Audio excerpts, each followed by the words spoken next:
Hello everybody, welcome back to the channel today. My name is Carly and today we're going to be reviewing the 2 to 4 player game Land. I almost said sea versus land. Land versus sea. Hello everybody, welcome back to the channel today. My name is Carly and today we're going to be reviewing the 2 to 4 player game Land vs. Sea from Good Games Publishing.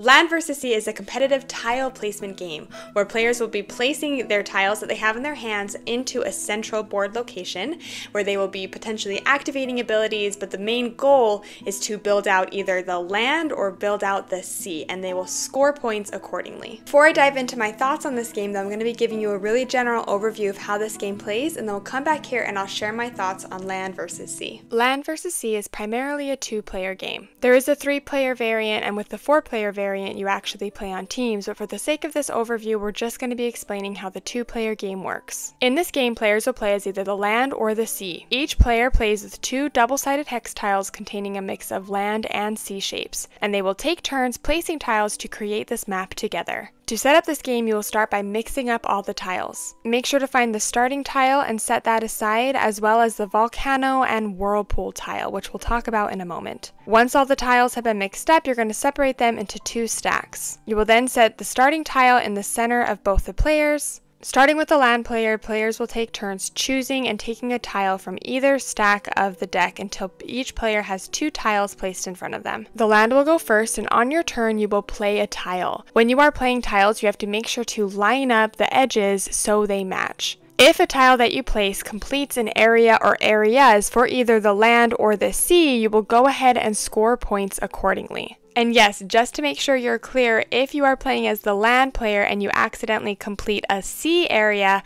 well, the sea area will be able to score those points. You score points based on how many tiles make up that completed area. Some tiles may have little plus marks on them. Those count as additional points once those areas are fully completed. There are also 2 actions that you can trigger on your turn when you play down a tile that has the matching symbol on it. There are play again actions or steal actions. Playing again actions allow you to immediately play your second tile, whereas stealing actions allow you to steal one of your opponent's tiles. The double-sided volcano and whirlpool tile is used when a hole is made in the map. If a hole is surrounded by 6 of the same type of edges, so 6 sea edges or 6 land edges, then that particular player gets to claim that tile. Any potential scoring on that tile happens according to the basic and additional scoring options used in the game. The game ends after the last tile is placed onto the map and the player with the most points wins.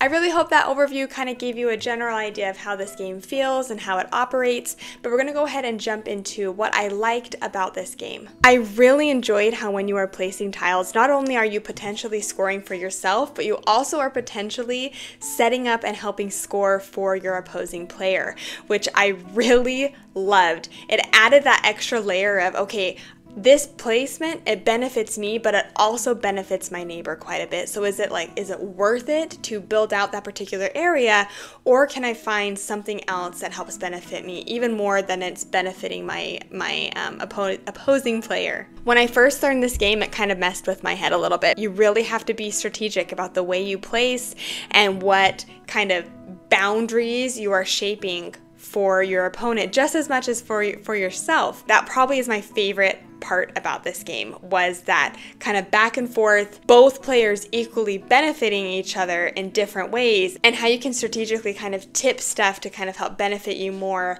than your opposing players. I like how there is a simple mode to play, so when you're first teaching or first learning the game, you can kind of play this basic mode, but then it actually comes with things that you can do to kind of modify the game a little bit, kind of make it a little bit more complex. I don't think these made things terribly more complex, but it was nice to kind of add them in and gave you something different to work for. I loved the length of this game too. So many games that I play, I feel like especially nowadays, I've been playing a lot of games that I feel like kind of outstay their welcome a little bit.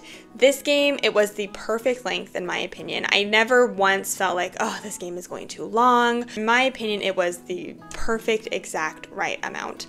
It was really easy to dive into on top of that. Honestly, it is just so easy to teach this game. Literally all you have to do is, okay, you're playing for the water, I'm playing for the land, here are the symbols you need to look out for, go ahead, go. And as people play, I do think it takes like maybe a game for it to kind of click in their brains a little bit, because it is interesting how when you are placing, again, you're not just placing for yourself, but you're placing for the other player. So that can kind of mess with like maybe new gamers' heads a little bit. But after you get past that, it really is very, very easy to just start in and be able to play this game. When I first saw the artwork, I was like, yeah, you know what? I'm not entirely sure if I would like that vibe.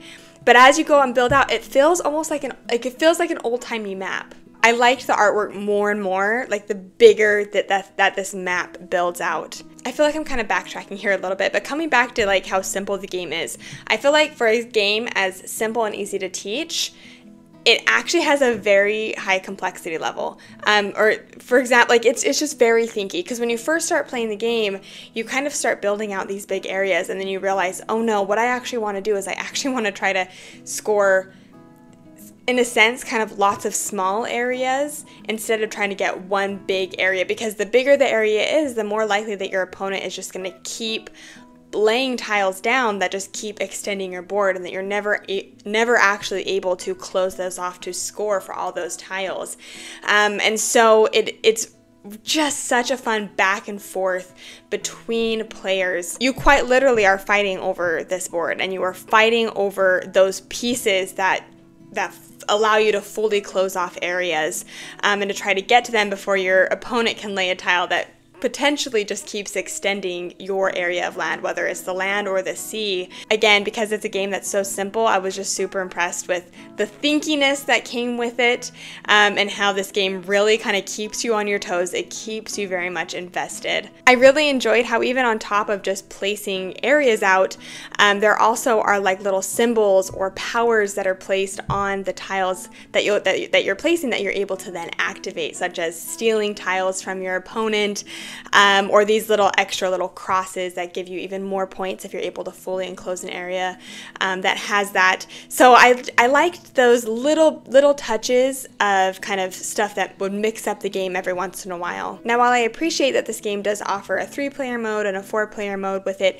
in my mind this is a 2-player game, and I would have marketed it as such, because personally I was not a fan of the 4-player mode and a fan of the 3-player mode. I think they worked fine, but I think this is just strongest as a 2-player game. So that is what I would recommend this for and market this for, is primarily a 2-player game. So for a second, we're going to kind of hop over and talk about some of the stuff that I might not have liked about this game, or that I could potentially see others not liking. Sometimes the rhythm of the game is a little bit interesting, because you lay and lay and lay, and you'll just be laying tile after tile after tile, bringing this area out huge, and you don't score any points, or potentially you don't score any points for that particular area that you keep building out, because your opponent just keeps extending those areas for you.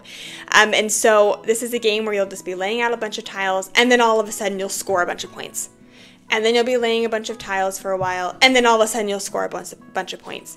So it feels, the rhythm feels a little bit different in my opinion, especially when you first play. Like I said, after you've played this a handful of times and you kind of get used to that rhythm, you get used to the scoring a little bit more, you do tend to score more and kind of score more quickly. But this is a game where you just have to kind of be aware that you'll be placing tiles for a long amount of time, and then all of a sudden you'll score a bunch. I will also say that sometimes, it kind of depends on the game and who you're playing with, but sometimes it can kind of feel a little bit like your opponent extends your area, and then you extend your opponent's area.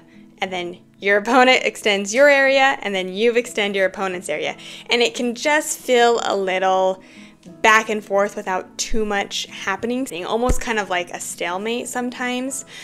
Again, I think that is kind of dependent upon the players around the table and the game that's happening, but it definitely, that can occur in this game as well. All right, so we're gonna kind of jump into my final thoughts and rating for Land versus Sea. I was actually really surprised at how much I enjoyed this game. As I was sitting down playing it, I was like, okay, this is really fun.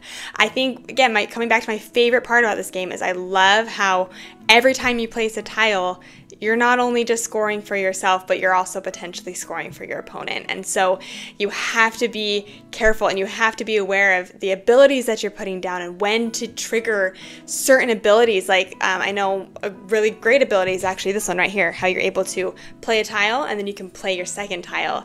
And so I would use that as often as I could to try to quickly score off an area. It was just, I don't know, it was engaging for me. It was fun for me. I'm going to be giving Land vs. Sea a 7.5. For me, I would personally recommend this as a 2-player game. The other modes, they worked, but in my opinion, this is primarily a 2-player game. I would definitely recommend this. If you enjoy tile placement games and you play a lot of games at 2 players, I would absolutely recommend this game. I think this is a great one. I'm so happy to have this in my collection, and honestly, like, after pulling it out for this review, like, I want to play it again tonight. I probably will play this game again tonight. It's just a fun, kind of chill, relaxed game for me personally.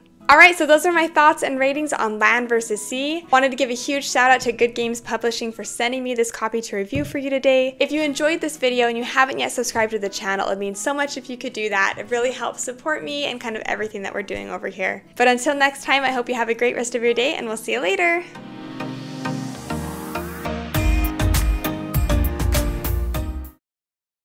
As well as the volcano.